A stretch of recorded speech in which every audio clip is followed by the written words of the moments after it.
So what is seed stage investing? Well, I think about it from three different perspectives. One is from the founder's perspective, another is from the VC's perspective, and then finally I think about it also from the LP's perspective. So from a founder's perspective, the seed stage round is really this first capital that you're taking in to help fuel your business, and it's really focused on finding product market fit. What does that mean? It really means validating, are you solving a real problem for a big enough market, and is somebody willing to pay for it? From an investor's perspective, we're really thinking about taking early stage risk, building alongside of these founders as they de-risk their journey over time, as they build more and more of the company, prove out different hypotheses on their journey to build something big and meaningful. So one of the things to think about, I think a lot of founders don't always think about, how does the venture business work, and how do VCs make money, and why do they care about backing big ideas with certain ownership targets and things like that. We are usually looking to deploy, maybe it's sort of $1 to $4, maybe to $5 million of investment for a certain ownership percentage in a founder's company. To break it down further, think about a venture fund. Let's say it's a $100 million fund. With any one investment, we are looking to think about how could we return that capital to our own investors, the LPs. And so if we invest and let's say we have 10% ownership, we need to have $1 billion outcome in order to return the $100 million fund that we are managing. So that's why with every single investment we make, what we're looking at is how big of an opportunity could this be?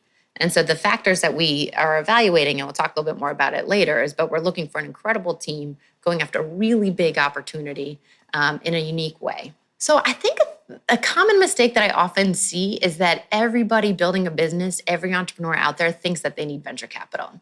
And I think that's because we see the flashy headlines in the news about venture capital and tech startups raising all this money. But the reality is that venture capital may not be the right fit for every business. And so a couple of things to think about is, how big is this potential market and how big could your business be?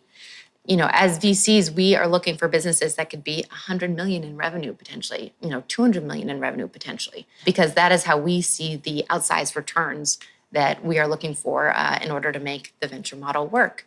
But not every business needs to be a $100 million business, and not everyone will be. I think what a lot of founders don't realize is when you take VCs, both you are giving up some ownership in your own business, and there's certain expectations around how big and how fast should you grow in order to realize this potential.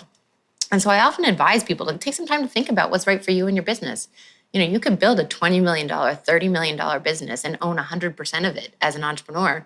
And that could be the right fit for you. That's a pretty good life versus owning 10 to 20% of a much larger business that has higher expectations in terms of growth and pace of that growth.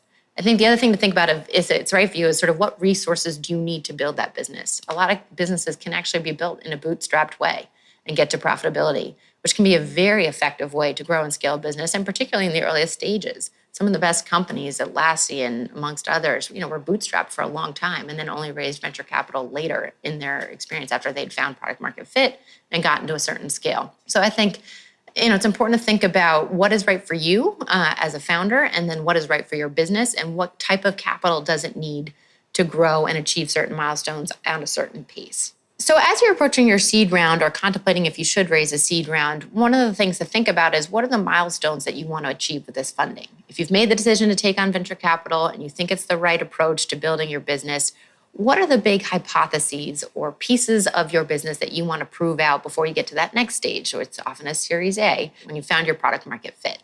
And so we'll talk a little bit more about that later, but a lot of that can be around what are some of the key either business model hypotheses, product value proposition hypotheses, team build, or customer traction that you want to prove out in the next 18 months or so. And so as you approach your seed stage financing, think about, where am I today? What are the next big set of hypotheses that I need to prove or disprove that will give me more data and more input on, is there a big opportunity here that I should be chasing and continuing to finance?